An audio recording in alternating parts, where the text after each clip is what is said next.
Welcome back, everyone, to another episode of Elevate with CJ. I'm your host, CJ, and today I've got a special friend with me, Luna. Say hi, Luna. You want to say hi? Say hi to everybody. Say hi. There you go. Good girl. As a homeowner in Houston, I've always wondered whether it's truly better to own a home or just keep renting in the long run. So I teamed up with Grok AI to run the numbers for the past 30 years. And honestly, the results shocked me. What you're about to see is an AI generated video that I created to explain everything I discovered. Stick around and let me know what you think in the comments. So let's dive into today's video. I'm a homeowner in Houston, but for a while I've been wondering, is it actually better to own a home or to rent over the long run? So I teamed up with Grok AI and dug into 30 years of data. Mortgage rates, inflation, home prices, hidden costs, and more. And what I found completely surprised me. Let's break it down. First, I asked, what's the average mortgage rate in Houston over the last 30 years? Houston tracks pretty close to national trends. In 1995, rates were around 7.5%. They dropped to a record low of 2.65% in 2021.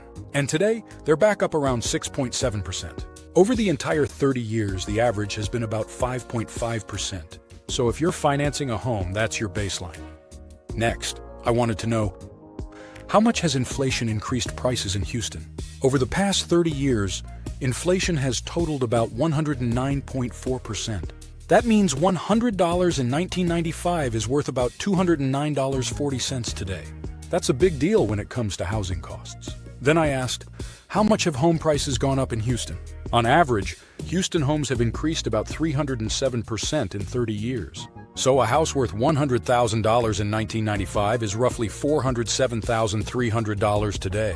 Sounds great, but there's a catch. When you adjust for inflation, that same home's real increase is only about 94.5%. So instead of gaining $307,300 in real value, it's more like $94,515 in today's money. Still a gain, but not nearly as big as it seems at first glance. Then I wondered, if you finance a home, how much do you really make over 30 years? For example, buy a house for $100,000. Put down $20,000. Borrow $80,000 at 5.5% interest over 30 years. Monthly payments would be about $454, totaling $163,522 over the life of the loan. Of that, over $83,522 in interest. When selling the house for $407,300, the nominal profit looks good, about $223, $777.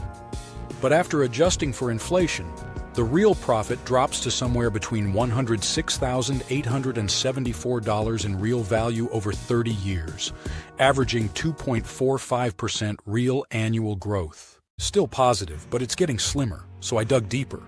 What about big-ticket repairs over 30 years? In today's dollars, you might spend around $11,700 for a new roof, $1,800 for a water heater, $8,400 for a new AC unit.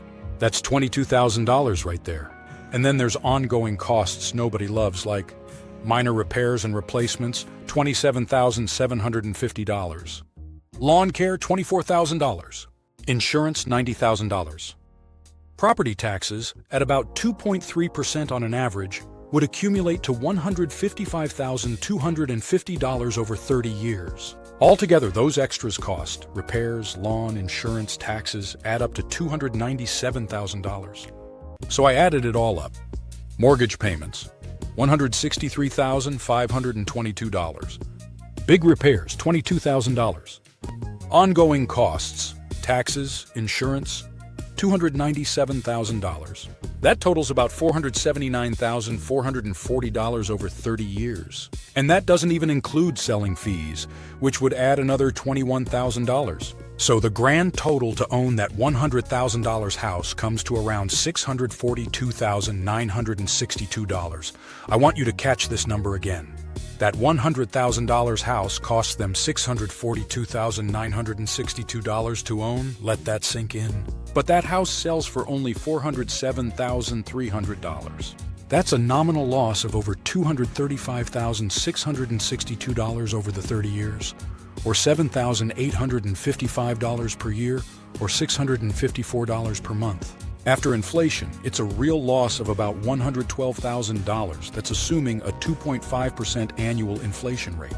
So then I asked, would renting have been cheaper? Suppose rent averaged $860 per month in 1995, 30 years ago, and rose with inflation to today at $1,800 per month.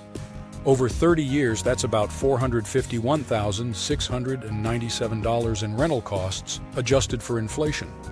So in this scenario, renting would save you an estimated $191,000 over those 30 years over buying a home. Sure, rent goes up with inflation, but no property taxes, no major repairs, no home insurance bills, no realtor fees when moving out. Renting keeps cash liquid and saves you from dealing with Houston heat and lawn care. So here's what I learned. Owning a home feels like a great investment. But once you add up mortgage interest, inflation, repairs, taxes, and selling costs, it can become a money pit. Meanwhile, renting can cost less overall and keep your cash free for other goals. That's why I'm leaning toward the idea that renting might actually come out ahead over the long run, even though I'm a homeowner myself. What about you? Are you team buying or team renting? Thanks for watching, everyone. If you found this video helpful, make sure to like and subscribe and drop a comment below. Let me know whether you're renting, owning, or thinking of switching it up. And share this video with someone who might be feeling stuck in the rent versus buy debate. And remember, let's elevate together. Elevate with CJ.